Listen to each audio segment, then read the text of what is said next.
How to fix missing video clip when taking a picture in camera on Samsung Galaxy S26, S26 Plus or Ultra. First, tap on the home button to return back to the home screen. Then launch the camera app.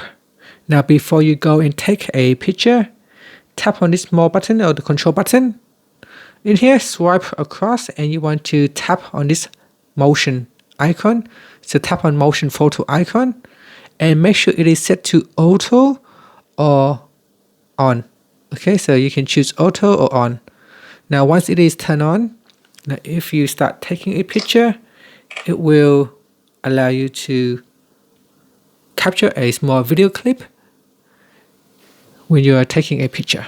Okay, so if that is off, then it will not record a video, hence you will not get any video clip with your picture. And that's it. Thank you for watching this video. If you find it helpful, please like and subscribe to my channel for more videos.